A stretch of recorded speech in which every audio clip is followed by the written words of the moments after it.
Well, hello. It's nice to see you all again. Welcome back to Pens and Tea. My name is Carrie, and it's been a hot minute. It's been many months. I've been gone, but I'm back, at least for today. Yeah, if you want to know why I've been gone, what I've been up to, you know, if you're already a member of the Patreon, this is not working. If you're already a member of the Patreon crew, you know why. I'm not going to get into it here or bore you guys. If you want to know, check out Patreon, because I'm still slightly more active there than here. Although I would like to be more active. I need to be better at that. But anyway, I got sent something a long time ago in just like a black box. It's like, instead of a little black dress for women, it's the little black box. I got sent this, oh gosh, so long ago. I don't even remember, like 3 months ago. And I've been a horrible person because I have not reviewed it yet. Oh, spoiler. And yes, it is a beloved Benu fountain pen. So today I thought, for a little comeback video, I'm going to open this box. We're going to take a look at the pen. I'm going to ink it up, and we're going to have first impressions. And the reason why I'm okay with first impressions rather than an in-depth review for right now is because I have written with probably 20 Benus, maybe a little bit more. I don't know. I have an extensive Benu collection. For those of you who've been watching my videos for a long time, you already know that. So I'm cool with a quickie. Now, this isn't just any old Benu fountain pen. This is a really fancy Benu pen. In fact, it comes in an actual box rather than like their traditional white sleeve, which I really like those, because then you don't pay for so much packaging, which also helps to keep shipping prices down. I just got a text message. So I'm really not meant to film this video, ever. So I'll be back. Okay, if this is not in the same position, there's nothing I can do about it. I had to answer that text message. It was my mother, and if I don't answer my mother's text messages, she will think that I'm dead. So it's a necessary thing. All right, this Benu box is beautiful. It's got a nice little like inscription here. But when you open it up, you see what's even better. So you get the pen, the paperwork, and not that you can really see it over here, you kind of can, and Standard International long cartridge, because this is a cartridge converter fountain pen. And this is like a hard, squishy foam packaging to protect this, as Grace Helbig used to say, this, can you see it? Can you see it? Can you see it? I used to watch her videos all the time. I still do. And I love them. First of all, this is like one of my favorite color schemes. Warm tones, especially we're heading into fall, despite the fact that it is a 30-degree day out. That is Celsius, by the way, Americans. It is coming into fall. It is officially fall season, and I love it. Fall is my favorite season of the year. It comes with my favorite holiday, which is Thanksgiving in October, America. I don't mean to be bashing on America. So this goes right in with that. I love the finial here, how it's sort of like that, got that see-through amber sparkliness. Then you've got the hand painted designs, which are simply stunning, and you'll see more in the close-up here in a minute. And this is all faceted, so if you've used their Daily Mates at all, you will know exactly how these feel. But you can see it does have many facets. Then you have the center band here with the word Benu, and you have that warm amber color, once again, that is semi-transparent. Then you come down to the body itself.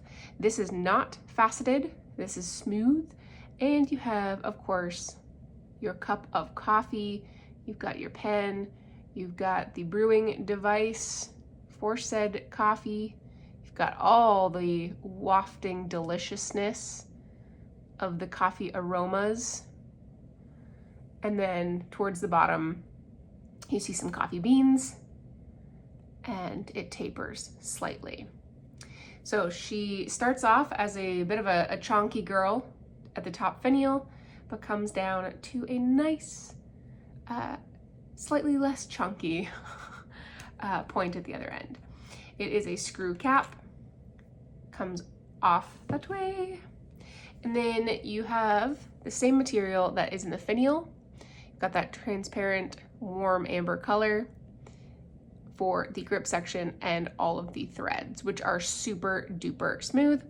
And there's a steel nib on this, but you can get a gold nib if you wish.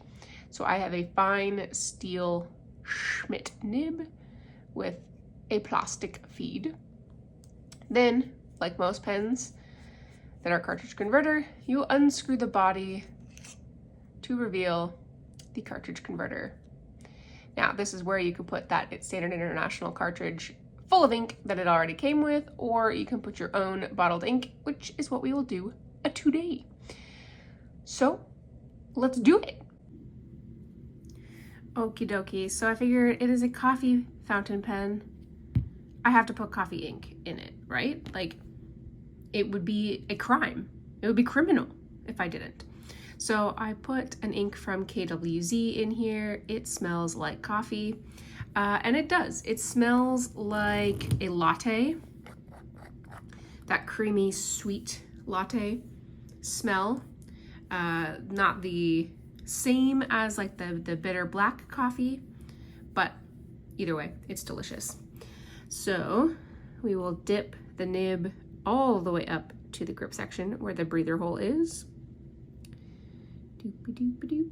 Make some sound noises. We'll pull that ink up. We'll expel it back out and pull it back up again. And there you go. Just like that, you have a pretty darn full fill. And then I get some tissue paper. I'm gonna scoot that out of the way and blot the excess.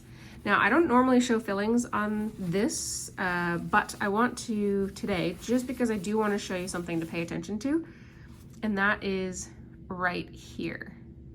So ink likes to collect between the grip section and the housing for the nib and the feed. So you just want to pay special attention to that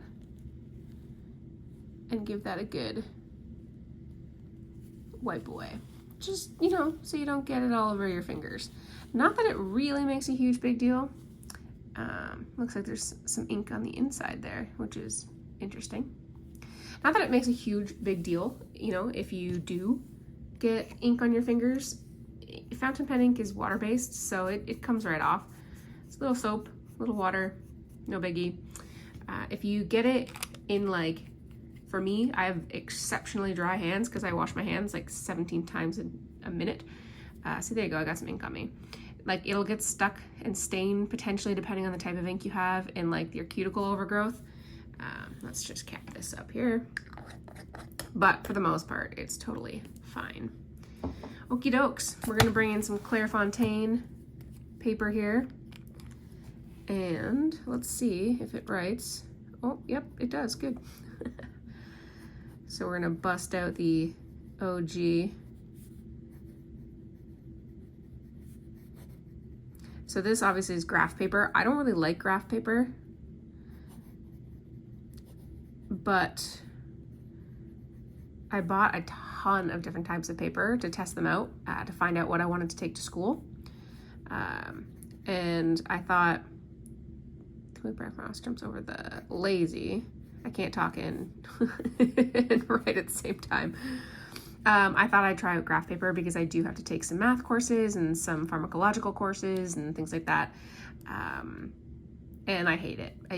It's so hard to see your writing. I don't like it at all. What I do like though is this nib. This is a very nice crisp fine. I would say almost for being like a European style nib, this would be like an extra fine. I have had fines that are a little bit more broad than this, and you can tell it is a fine because it has the F in the middle of that square. If it was a medium, it would have an M. If it was broad, it would have a B. You know, you get the gist. I have had ones that are a little bit thicker than the way that this one's writing, but I also have other fine nibs from Benu, so Schmidt, that is just as crisp as this. And you can really see here just the amount of detail that goes into this hand-painted fountain pen. It's insane. The only thing I find funny is that it's a ballpoint, or looks like a ballpoint, which you'd think it would be very obvious, a fountain pen, but not so much. I love the little coffee beans here. It's just stunning. Absolutely stunning. This is not my first hand-painted fountain pen from Benu. Let me just quickly pop that lid on and we'll show you the lid, and then I'll show you my other hand-painted ones. Because, I mean, it's just glorious. This is also why these tend to cost more, because A, facets will cost more, but the hand-painted aspect absolutely costs more. So, let me bust these bad boys out. These are my other hand-painted Benus. These are the Euphoria models, so they're different than this beauty, but these are also hand-painted. Now they have less detail, not necessarily less detail, it's just not as much painting on them. This fall pen is one of my favorites, and the next one that I will be inking up. Why? Because we're going into fall. I also love these little heart confettis in here. It's absolutely gorgeous. This one obviously has more work done to it, and it's beautiful. Like every Benu, it fits so beautifully in my hand. I just adore the grip. I adore the fact that all of this is so smooth. It's super light, but doesn't feel cheap in any way, because it certainly isn't. But like I said, it all goes into that time and handcrafted effort. Let's see, fast writing. Yeah, keeps up no problem. I've never had any issues, you guys, with Benus. Like, it's just nuts. Reverse is very light, and I'm kind of running out on the second word there, but don't do it. Maybe if you had a slightly more saturated ink, but this ink is pretty saturated. Let's get some, you can squeak out a little bit. This actually has more flexibility than your traditional fine steel. However, again, it's not meant to flex whatsoever. But you can squeak it out if you want to do like a quick signature. Oh man, I adore all Benus, you guys. Like, it's just, there's a reason why I have so dang many of them. So I mean, that's my quick look. Let me know in the comments down below, is there anything you want to know specifically about this pen? And I will do my best to answer them. I'm gonna be honest, blatantly honest, and say I will be delayed in answering things. My life is exceptionally busy these days. School demands about 80 hours a week from me, and then I still have to see my friends and family and clean my house in those times. So I'll do my best to keep up now that my health is getting better with these videos, but for the time being, I'm gonna have to make no promises. Normally I say like and subscribe, which still do if you can, please, thank you. But I'm busy these days, guys. School's a lot, and next semester is only gonna get busier. But I will be open and honest and transparent. I am gonna try and make more videos because I do need some money. School's expensive. I have to get rabies shots next week for pre-exposure. I don't have rabies. It's so that I don't get rabies. And believe it or not, 3 of those shots that I have to get is almost $1,000. So there's a lot of expenses. So I'm gonna make more videos. I just can't promise that they're gonna be as consistent as I used to be. But for now, I do want to say thank you to Benu. Oh my goodness. This is a beautiful, beautiful pen. And thank you for sending it to me. And thank you even more so for trusting me that I was going to do it with waiting so long. I did not mean it to take that long. Okay, guys, I appreciate it. As always, hit the like, hit the subscribe, check out my Patreon if you'd like to support me and what I do here, because I really don't plan on being gone forever. And as always, I'll see you next time. Bye.